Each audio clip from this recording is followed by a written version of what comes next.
따라합시다. 시험 받을 때, 시험 받을 때. 이 본문 12절에서 이 18절 말씀은 좀 더 구체적으로 시험에 대해서 우리에게 가르쳐 주세요. 우리 12절 같이 읽어보겠습니다. 시작. 시험을 참는 자는 복이 있나니. 아이고, 시험 듣기만 해도 짜증나는데 이 시험 잘 참는 자가 복이래요. 어떤 복이 있는지는 하나님께서 말씀으로 우리에게 풀어가 주실 거예요. 근데 우리가 이 세상 살아가면서 참는 것도 보니까 세 종류의 참음이 있어요. 첫 번째는 그 강해를 시작을 하면서 말씀드렸던 것처럼 압살롬 유형이 있어요. 압살롬 타입. 내가 지금은 저 암논을 이길 힘이 없어. 내 누이 그 다말을 강간을 했어도 내가 네 놈 이길 힘이 없으니까 내가 참어. 내가 반드시 힘을 길러갖고 네 놈 죽일 거야. 2년간을 참는 압살롬 타입이 있는 거예요. 예. 세상 살아가면서도 그런 타입이 굉장히 많이 있죠. 두 번째, 우리 어머니 세대 타입이 있어요. 시집 가려고 그러면 그 어머니, 그 할머니들이 뭐라 그랬어요? 무조건 참아야 된다. 어떤 일이 있어도 참아야 된다. 범사에 참고 항상 참고 쉬지 말고 참아서 승리해야 하느니라. 지금이야 뭐 전혀 안 통할 말씀이지만 우리 어머니 세대는 그랬잖아요. 그래서 정말 너무너무 지나칠 정도로 참다 보니까 한 맺힌 그러한 세대가 됐죠. 세 번째, 오늘 본문이 말하는 그러한 참음이에요. 이 참음은 하나님께 옳다 인정함을 받기 위한 거예요. 그래서 하나님의 뜻을 깨닫는 참음이고, 그리고 그 하나님의 성품을 닮아가는 참음이에요. 하나님의 성품을 알면 알수록 하나님이 저와 여러분들을 향하여 얼마나 많이 참아주셨습니까? 이스라엘 백성들을 향하여 얼마나 그 하나님이 많이 참아주셨습니까? 그러니까 참음은 하나님의 성품을 닮아가는 것이죠. 그리고 신앙을 끝까지 지켜가는 참음이고, 그리고 이런 참음은 성경이 뭐라고 말씀하고 계세요? 복이 있다 말씀하고 계시죠. 우리가 말씀드렸던 것처럼 유혹은 받으면 받을수록 위태롭고, 유혹은 받으면 받을수록 거기에 빠져 들어갈 가능성이 크지만, 연단은 받으면 받을수록 강해지고, 연단은 받으면 받을수록 담대해지고, 연단은 받으면 받을수록 튼튼해집니다. 아멘하고 왼수가 지신 분들이 오늘 단체로 오신 것 같아요. 네, 그렇잖아요. 정말 여러분, 하나님의 뜻이 여기 있구나 알면 알수록 우리가 강해지고 담대해지고 튼튼해진다니까요. 그래서 그 연단의 과정 중에 가장 중요한 것이 무엇이냐? 인내라는 것이죠. 우리가 이런 질문을 합니다. 목사님, 연단은 언제 끝날까요? 참 연단이 참 괴로운데 이 연단이 언제 끝날까요? 그 연단은 언제 끝나냐 하면 엿장수 맘대로입니다. 하나님이 이만하면 됐다 할 때 끝나는 거예요. 이해가 되십니까? 다시 말씀드립니다. 시험을 참는 자의 복은 끝까지 자기 신앙 지켜내는 거예요. 그리고 주님 앞에 옳다 인정함을 받는 거예요. 우리에게 정말 여러 가지 시험이 있습니다. 그 시험에 넘어질 수도 있어요. 그러나 다시 일어나서 끝까지 잘 참는 자, 복이 있다 성경은 말씀하죠. 우리 12절 개역 한글로 읽어보겠습니다. 시작. 옳다 인정하심을 받은 후에. 요새는 생활의 그 수준들이 정말 많이 올라갔기 때문에 그 스포츠를 참 많이 보시고 스포츠를 많이 즐기시더라고요. 예. 뭐 축구도 농구도 배구도 야구도 하여튼 뭐 정말 좋아하고 또 수상 레저도 엄청나게 즐기시는 이러한 모습들을 보게 됩니다. 한번 프로축구의 예를 우리가 한번 이렇게 들어보자고요. 자, 축구에는 누가 있습니까? 선수가 있고 트레이너가 있고 코치가 있고 감독이 있죠. 그런데 이 선수가 한 2시간 막 이렇게 뛰더니, 감독님 오늘 운동 좋게 해요. 여기까지만 합시다. 이런 운동선수 없다? 절대 없다? 있을 수도 없죠. 그냥 그 말하는 그 순간 뭐 하는 거죠? 찍히는 거죠. 예. 훈련의 그 계속 여부는 선수가 결정하는 것이 아니라 감독이 결정하는 것이죠. 감독이 볼 때 오늘 훈련 이만하면 됐다, 그때 연습이 끝나는 것이죠. 그런데 오늘 연습 이만하면 됐다 감독이 이야기를 했어도, 손흥민 같은 선수 보세요, 박지성 선수 같은 사람들 보세요. 훈련을 거기서 자기들이 끝냅니까? 아니죠. 더 남아서 그냥 미련 남지 않을 정도로 또 훈련하더란 말입니다. 그러니까 연습은 시합 전까지, 또 시합이 끝나더라도 연습은 끊임없이 되어져야 한다라는 것이죠. 신앙생활도 마찬가지입니다. 연단의 끝마침은 우리를 연단하시는 하나님께서 은총아 이만하면 됐다. 누가 결정하신다? 하나님이 결정하시는 거예요. 본문이 말씀하시는 대로 옳다 인정함을 받은 후 우리의 연단이 끝나는 거예요.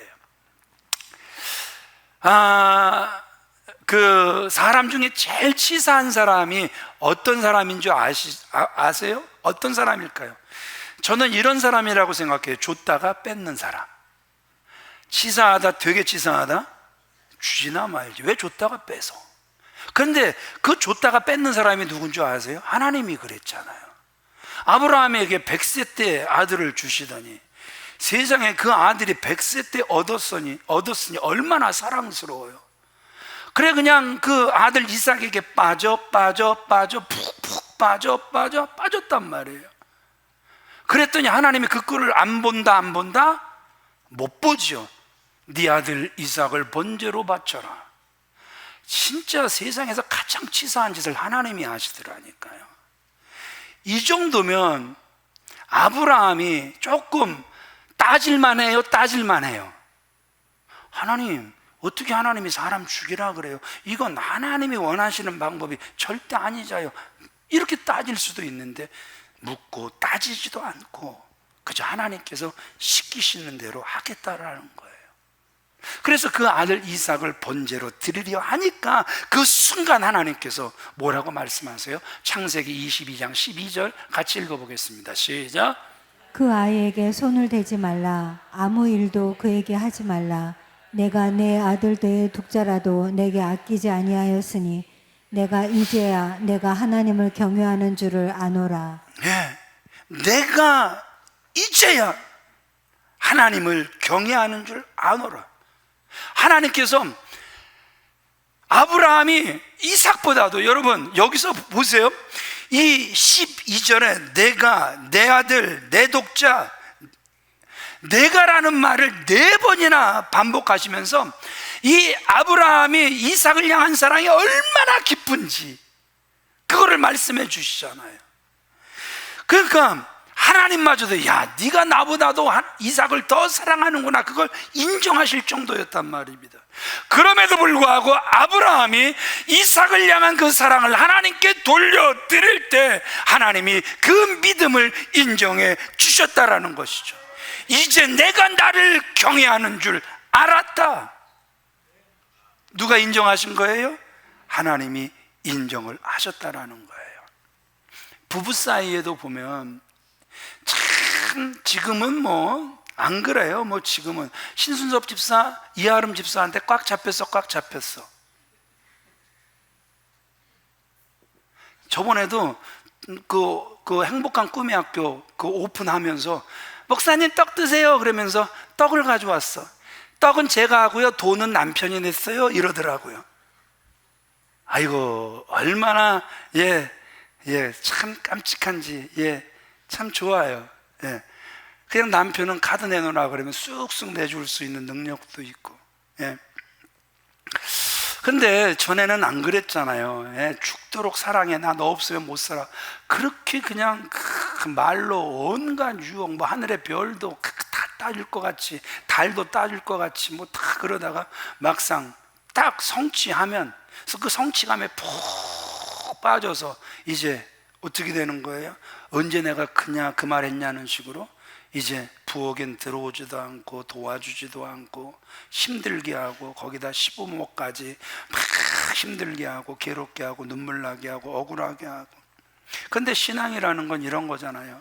그래도 내가 아내를 진짜 힘들게 했네. 진짜 나랑 결혼해서 얼마나 힘들었을까. 이제 그래서 여보 상처가 많았지. 내가 잘할게. 정말 잘할게. 그래도 이제 정말 잘할 줄 알고 이제 기대를 해요. 그 이제 한 번, 두 번, 세 번, 네 번, 다섯 번, 여섯 번 잘하네. 그러다가 한 7번 정도 잘하다가 하는 말 뭐예요? 여보, 이 정도 했으면 좀 풀어. 내가 이 정도까지 하잖아. 화를 내는 모습들을 보게 되죠. 지금 무엇이 문제입니까? 결론을 지금 누가 내리고 있어요? 자기가 내리는 거예요. 지금 이 상황에서 결론은 누가 내려야 되는 거예요? 정말 힘들었던 사람, 정말 어려웠던 사람, 정말 억울했던 사람, 정말 눈물 많이 흘렸던 사람이 결론을 내려야 그게 정상이잖아요. 그런데 결론을 누가 내리더라? 결론도 자기가 내려버리는 거예요. 누가 만족할 때까지? 고객이 만족할 때까지, OK, SK가 나올 때까지 해야 되는 거란 말입니다. 그리고 말씀드린 것처럼 시험을 믿음의 시련으로 바꾸면 하나님이 나를 테스트 하시는구나. 무엇이 생긴다? 참아야지 인내가 생기는 거예요. 그 결과 하나님으로부터 옳다 인정함을 받는 거예요. 그런데 더 중요한 건 왜 저와 여러분들이 하나님께로부터 옳다 인정함을 받아야 하는 것일까요? 오늘 성경 누가복음 21장 19절 말씀 같이 읽어보겠습니다. 시작. 너희의 인내로 너희 영혼을 얻으리라. 인내의 결과가 뭐라고 지금 말씀하고 계시는 거예요? 영생을 얻는다라는 거예요.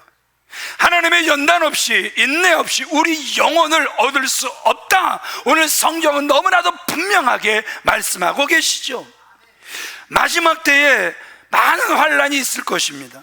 인생의 밑바닥에서 막 죽을 것 같은 그러한 어려움도 있을 것입니다. 그러나 그 속에서 우리가 인내함으로 결국 무엇을 얻게 될 것이다? 영혼을 얻게 될 것이다. 성경은 우리에게 이렇게까지 말씀해 주고 계시죠. 더 나아가 볼까요? 12절 같이 읽어보겠습니다. 시작. 주께서 자기를 사랑하는 자들에게 약속하신 생명의 면류관을 얻을 것이기 때문이라. 연단보다 더 중요한 게 나오잖아요. 연단의 결과를 말씀하고 계시잖아요.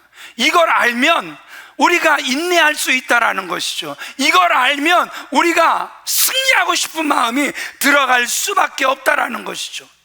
우리가 연단을 잘 인내해내면 주께서 자기를 사랑하는 자들에게 약속하신, 따라합시다, 생명의 면류관을 주실 것이다.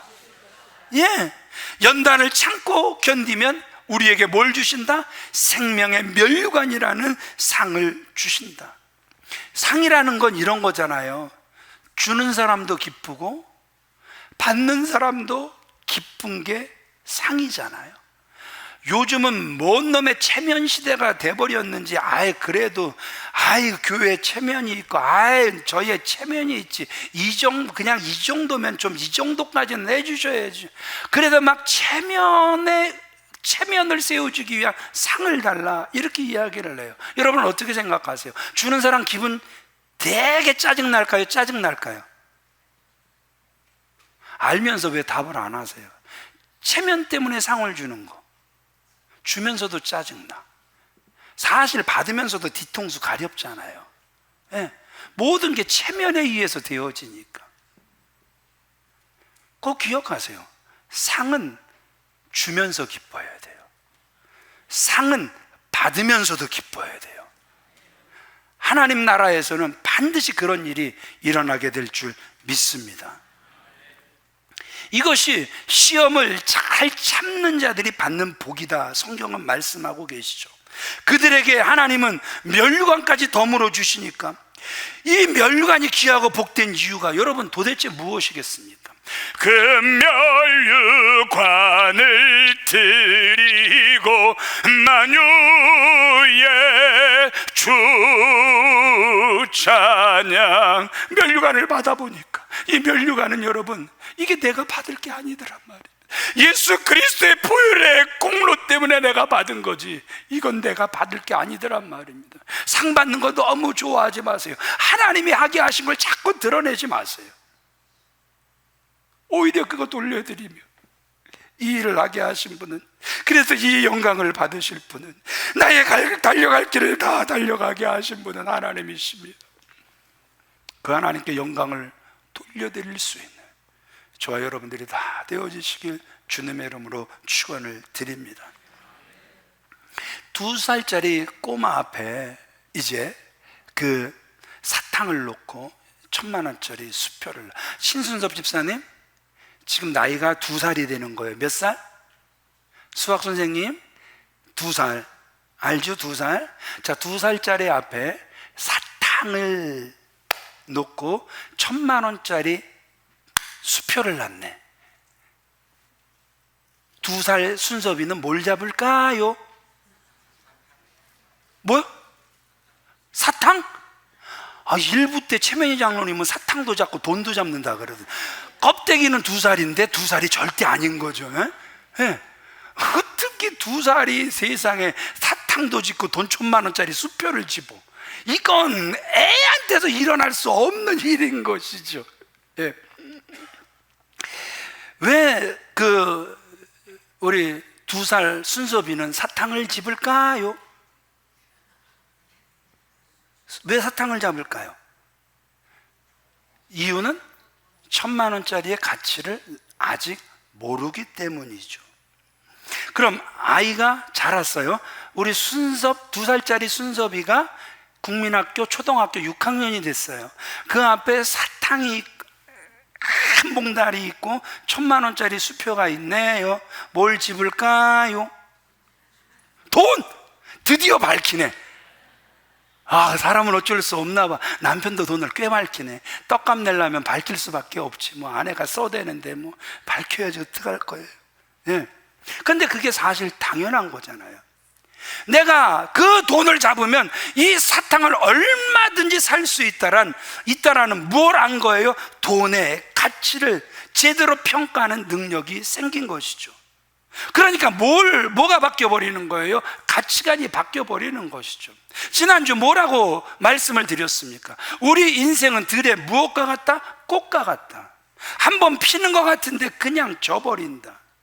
우리가 80, 100, 120을 살지만 하나님이 보시기엔 점과 같다. 그런데 생명이 그 한정 같은 죽음을 삼켜버리면 영생이 펼쳐진다. 여러분 믿습니까? 자, 그러면 여러분, 이게 사탕과 1,000,000원, 아니 1억짜리 수표 같은 거예요. 그런데 조금 이제 여러분들이 말씀하신 것처럼 가치를 평가하는 능력이 좀 생겨버리니까 우리 그 장로님처럼 2가지를 다 잡고 싶은데요. 이따 결론으로도 말씀드리겠지만, 그러면 아직도 제대로 가치를 평가할 능력이 부족한 거다. 사실은 부족한 거죠. 진짜 가치를 알면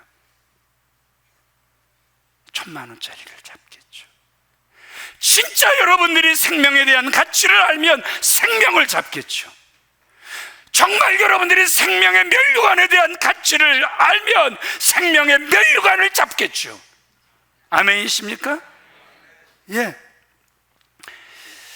우리의 가치관이 좀 많이 바뀌었으면 좋겠습니다. 제대로 우리가 섰으면 참 좋겠습니다. 또 13절은 하나님은 유혹하시는 분이 아님을 우리에게 말씀해 주세요. 우리 13절 같이 읽어볼까요? 시작. 사람이 시험을 받을 때 내가 하나님께 시험을 받는다 하지 말지니 하나님은 악에게 시험을 받지도 아니하시고 친히 아무도 시험하지 아니하시느니라. 광야에서 예수님이 40일을 금식을 하시고 성령에 이끌려 광야에서 마귀에게 시험을 받습니다. 마귀가 예수님을 시험하니 예수님이 그에게 뭐라고 대답을 하십니까? 주 너희 하나님을 시험하지 말라. 시험을 일축해 버리시죠. 왜 주 너희 하나님을 시험하지 말라 일축해 버리실까요? 하나님은 선하시기 때문에 그렇죠. 그러니까 내가 어떤 시험이나 유혹에 빠져 일을 저지르고 고통을 받게 된 후에 그 책임을, 하나님 왜 이런 일이 일어나게 하세요? 하나님께 책임을 돌리는 거, 죄송하지만 큰 잘못이죠. 하나님이 인간을 시험하신다라는 건 이거죠. 하나님이 사탄에게 욥을 내주신 건 그냥 싫었어요? 짜증났어요? 흔들어 보고 싶으셨어요? 아니요, 믿음이었잖아요. 사랑이었잖아요. 욥을 향한 믿음이 굉장히 강하셨기에 흔들어 봐라 허락하시잖아요. 그러니까 하나님이 인간을 시험하신다라는 것은 사단이 인간을 시험하도록 그냥 놓아두시는 걸 말하는 거예요.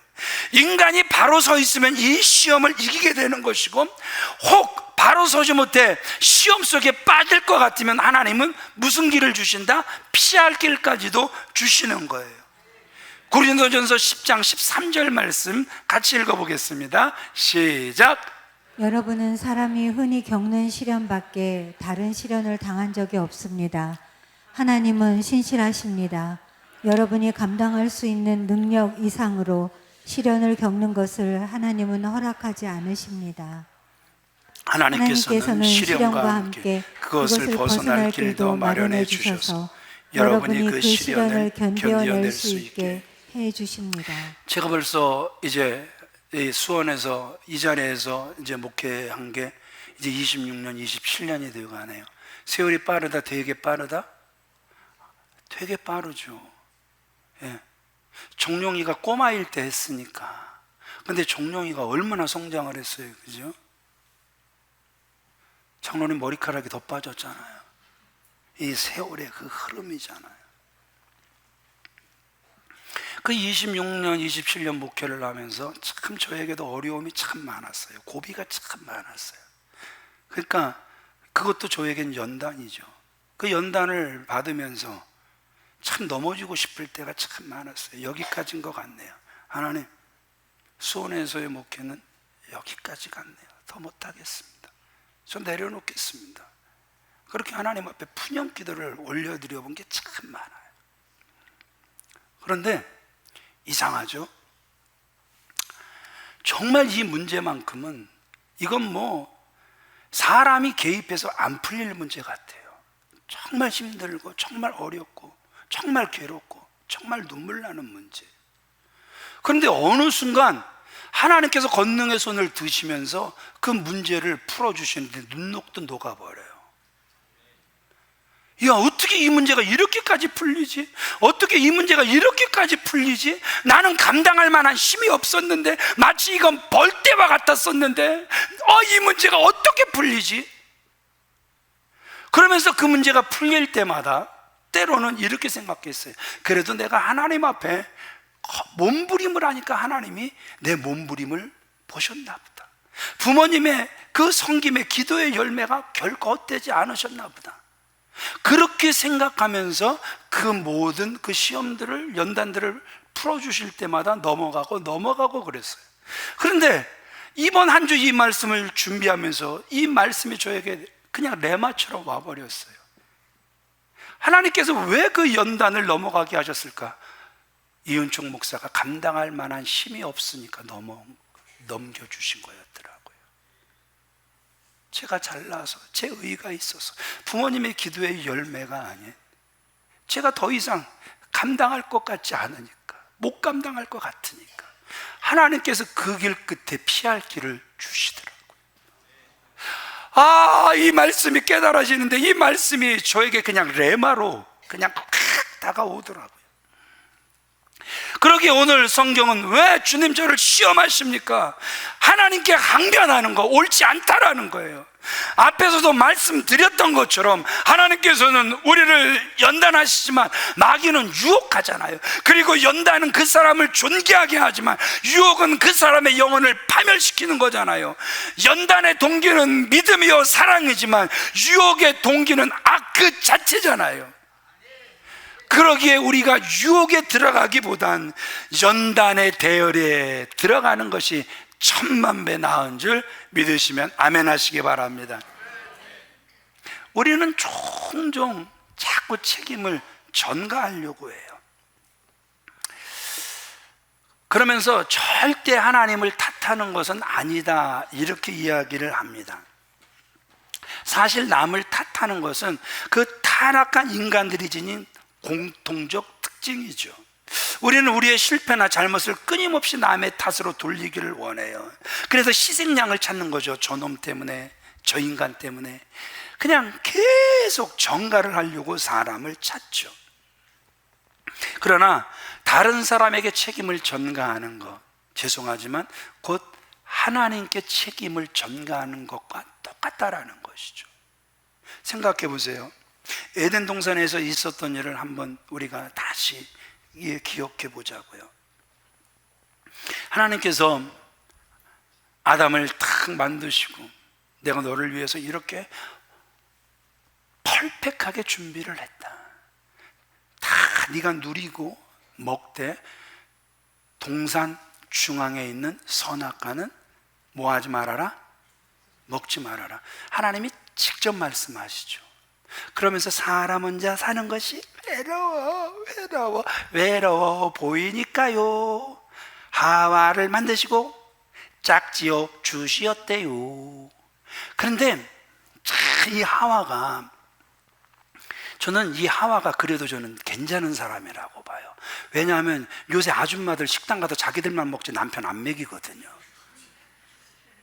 하여튼 자기들 혼자 맛있는 거 다 찾아 먹으러 다니면서 남편 생각 안 나는 게 요즘 아줌마들 같대요. 그런데 이 하와는 자기가 먹어보고 맛있으니까 세상에 그 맛있는 거 누구한테 들고 가서 먹여요? 남편에게 들고 가서 먹여요. 거기까지는 꽤 괜찮은 것 같아요. 그럴 수 있으니까. 사람은 약하니까. 하와는 직접 듣지 않았으니까. 그러나 아담은 직접 들었잖아요. 그러면 내가 당신 사랑하지만 이건 아니야. 하나님이 먹지 말라고 하셨어. 이래야 맞잖아요. 자, 우리 순섭 집사님이 아름 집사님 사랑해, 되게 사랑해. 엄청 사랑하지? 내가 봐도 막 눈이 멀 정도로 사랑하는 것 같아. 그런데 저 아름 집사가 하나님의 음성을 직접 못 들은 게 있어서 선악과를 따갖고 와서 순섭 집사님에게 주네. 먹을 거야, 안 먹을 거야? 안 먹어? 사랑에 덜 빠졌네. 사랑에 빠져보면 그거 어떻게 벗어나? 사랑하는 사람이 먹으라는데. 다시 물어요. 사랑하는 사람이, 죽도록 사랑하는 사람이 선악과를 따갖고 와서 그걸 먹으라고 주네. 먹을 거야, 안 먹어? 그래도 안 먹. 남편 별로 안 사랑해. 정신 차려야 될 것 같아. 근데 사실 저게 맞는 거잖아요. 왜냐하면 누가 직접 말씀하셨어요? 하나님이 직접 말씀하셨잖아요. 그런데 그가 어떻게 하죠? 아니, 하나님이 만들어주신 저 여자가 먹으라고 갖다 줘서 먹었대요. 하나님이 만들어주신, 그러니까 지금 그 책임을 지금 그는 힘쓰고 해서 누구에게 전가하고 싶은 거예요? 하나님께 전가하고 싶은 거예요. 그래서 이 책임 전가는 하나님은 아니에요 하는 것 같지만 결국 책임 전가는 하나님께 하는 거랑 똑같다라는 것이죠. 근데 성경은 뭐라고 말씀하세요? 잠언 19장 3절 우리 같이 읽어보겠습니다. 시작. 사람이 미련함으로 자기 길을 굽게 하고 마음으로 여호와를 원망하느니라. 사람이 미련함으로, 미련 곰탱이 같아서 지가 지길 굳게 해놓고선 마음으로 누굴 원망하고 있다? 하나님, 내가 저놈 만나서 그래요. 저년 만나서 그렇고요. 저 교회 만나서 그렇고요. 저 목사 만나서 그렇고요. 계속해서 책임을 전가하고 싶은 거예요. 그런데 오늘 성경은 그러한 사람을 따라합시다. 미련한 사람이다. 어떤 사람이다? 미련한 사람이다. 이렇게 말하고 있는 것에 주목해야 한다는 것이죠. 14절로 15절 말씀은 우리가 욕심을 버려야 됨을 말씀하고 계세요. 우리 14절 15절 같이 읽어보겠습니다. 시작. 오직 각 사람이 시험을 받는 것은 자기 욕심에 끌려 미혹됨이니 욕심이 잉태한즉 죄를 낳고 죄가 장성한즉 사망을 낳느니라. 사람이 시험을 당하는 것도 그렇대잖아요. 각각 자기 욕심에 이끌렸대요. 자기 꾀에 빠졌대요. 욕심이 잉태하니까 죄를 낳고, 죄가 또 장성하여 뭘 낳는 거예요? 죽음을 낳잖아요.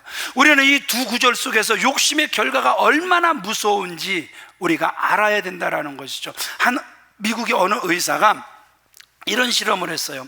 한 방 안에 철장을 중간에 딱 두고 토끼 한 마리와 개 한 마리를 두었어요.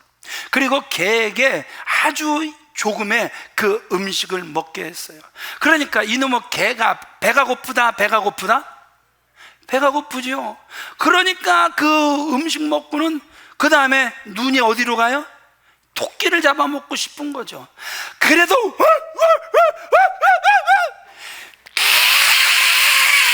철망을 그냥 발톱으로 찢어버리고 싶은데도 지 발톱만 상하지 철조망은 안 찢어진다, 안 찢어진다? 안 찢어지거든요. 자, 그 정도면 안 되는 걸 깨달아야 되는데 미련 곰탱이 같아서 못 깨닫죠.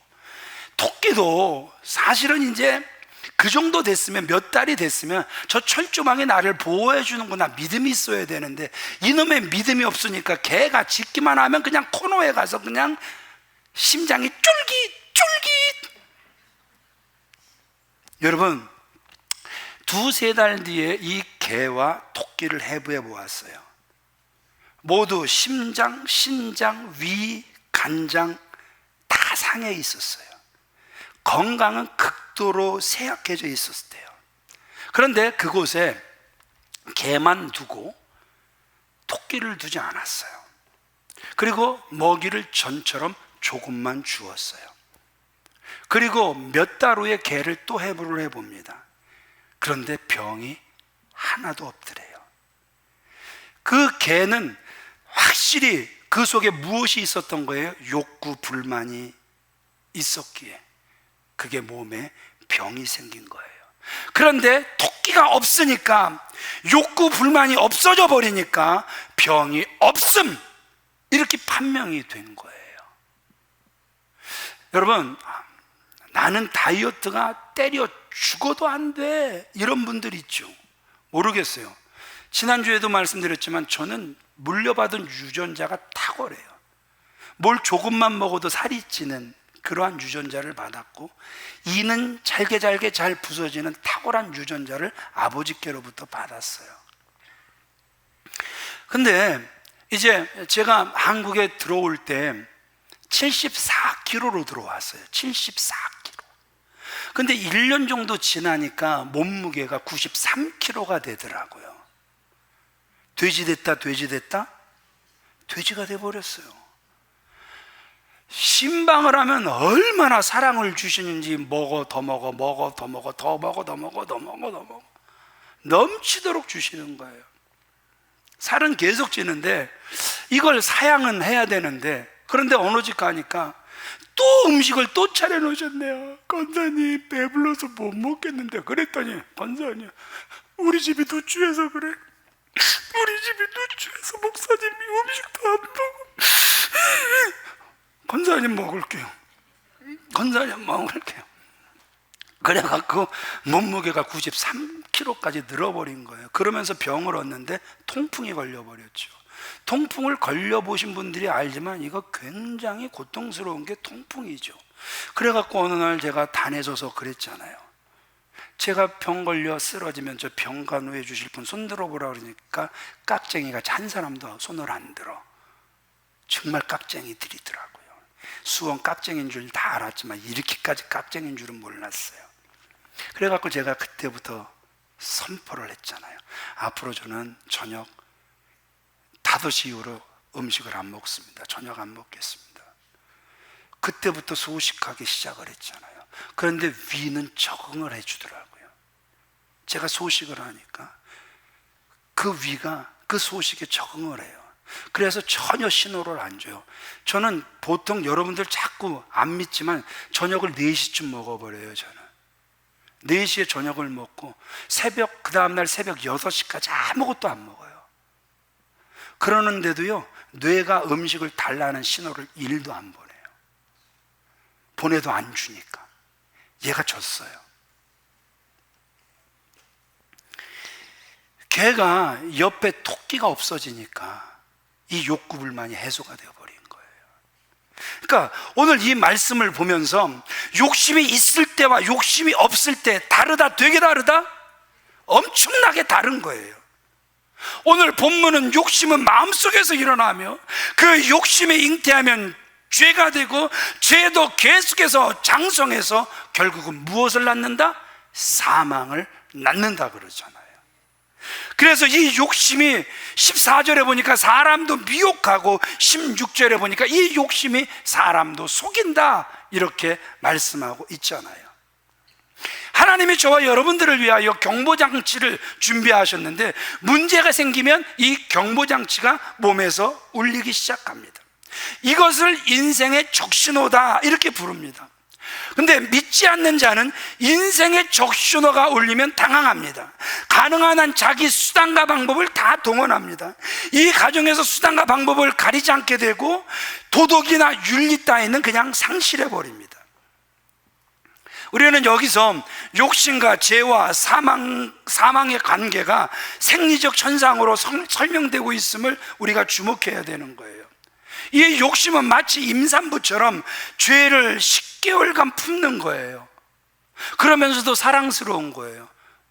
뭔가 내 속에 잉태가 됐다라는 그것만으로도 신기하고 신비하고 좋아서 품는 거예요. 그런데 출산해 보니까 죄네. 그런데도 내 속에서 나온 거예요. 이게 좋은 거라고 생각을 하는 거예요. 그렇게 해서 그 죄를 계속 키우네. 이게 나를 사망으로 이끌 줄 모르고 키우네. 그래서 결국은 어디에 이르게 된다? 사망에 이르게 된다라는 거예요. 욕심이 무엇입니까, 여러분? 그 마음속의 불만이 겉으로 드러나는 게 욕심인 거예요. 그러니까 이 욕심을 우리가 제어하려면 우선 마음속에 있는 불만족을 다 제거해 버려야 되겠죠. 그러면 불만족을 제거하려면 우리 마음속에 만족이 있어야 되겠죠. 그러면 무엇으로 우리 마음을 만족으로 채울 수 있는 것입니까? 우리 마음속에 이 불만족을 어떻게 제거할 수 있습니까? 시편 119편 36절을 새 번역으로 읽겠습니다. 시작. 내 마음이 주님의 증거에만 몰두하게 하시고 내 마음이 탐욕으로 치닫지 않게 해 주십시오. 이 말씀의 뜻이 무엇이냐 하면 내 마음이 주의 증거의 말씀만 사모하게 하옵소서. 그러면 내 속에 무엇이 사라져버리게 된다? 밀려나게 된다? 욕심이 밀려나게 된다라는 거예요. 아멘을 왜 안 오세요? 여러분, 빛이 강하게 들어오면 어두움은 밀려간다? 예, 밀려가는 거예요. 어두움이 강하니까 빛이 효력을 발휘하지 못하는 거고, 빛이 강하면 어두움이 효력을 발휘하지 못하는 거예요. 아멘이시죠? 아멘이시죠? 주의 말씀이 내 속을 지배하게 되면 욕심이 자랄 틈이 없는 거예요. 욕심이 출산할 틈을 주지 않는 거예요. 그래서 아버지의 말씀으로 채우시는. 목사님, 결론이 너무 심플하네요. 그렇지만 이게 진리예요. 이 진리는 절대 안 변할 거예요. 그러기에 다시 한번 진리로 채우시는 저와 여러분들이 다 되어지시길 주님의 이름으로 축원을 드립니다. 고린도전서 우리 5장 11절 읽어보겠습니다. 시작. 음행하거나 탐욕을 부리거나 우상 숭배를 하거나 모욕하거나 술 취하거나 속여 빼앗거든 사귀지도 말고 그런 자와는 함께 먹지도 말라 함이라. 여러분, 탐욕을 부리는 자, 욕심이 많은 자, 오늘 성경은 뭐 하지도 말라? 사귀지도 말래요. 계속 욕심을 쏟아붓는 사람, 욕심에 브레이크가 없는 사람, 죄송하지만 성경은 이런 사람과 사귀지도 말라고 분명히 말씀하고 계세요. 왜 그런 줄 아십니까? 사도 바울은 이렇게 이야기하죠. 고린도전서 15장 33절 같이 읽어보겠습니다. 시작. 속지 말라. 악한 동무들은 선한 행실을 더럽히나니. 예, 악한 동무들은, 욕심이 많은 친구들은 여러분들의 선한 행실을 더럽힐 것이다. 그러기에 그들은 사귀지도 말라 말씀하고 계세요. 말씀을 마치겠습니다. 동가식 서가숙이라는 말이 있어요. 처녀에게 두 군데에서 혼담이 들어왔네요. 동쪽에 사는 남자는 집안도 좋고 돈도 많은데 얼굴이 영 아니야. 서쪽에 사는 사람은 집안은 가난한데 얼굴이 괜찮아. 그래서 아버지가 그 딸에게 동쪽으로 시집가고 싶으면 왼손을 들고 서쪽으로 시집가고 싶으면 오른손을 들어라. 하나 둘 셋 그랬더니 양손을 다들 들어요. 먹는 건 가서 동쪽에서 가서 먹고 싶고, 잠자고 싶은 사람은 서쪽에 있으니 서쪽에 가서 자고 싶고, 무엇이나 욕심인 거예요. 우리가 진짜 사랑에 빠져보세요. 제가 아내에게 그냥 푹 빠지니까 아내 아니면 안 되겠더라고요.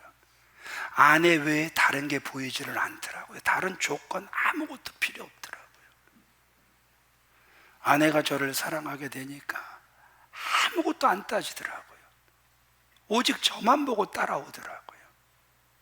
거짓말 같으면 아내에게 가서 물어보시기를 바랍니다. 이게 사랑인 거죠. 여러분, 우리 다시 한번 이런 사랑에 빠져보지 않으시겠습니까? 주님이 우리에게 원하시는 사랑, 이런 사랑 아니겠습니까? 두 마리 토끼를 다 잡겠다고요? 욕심입니다. 하나님 잡으면 하나님은 저와 여러분들의 여호와 일에 반드시 되어 주실 줄 믿습니다.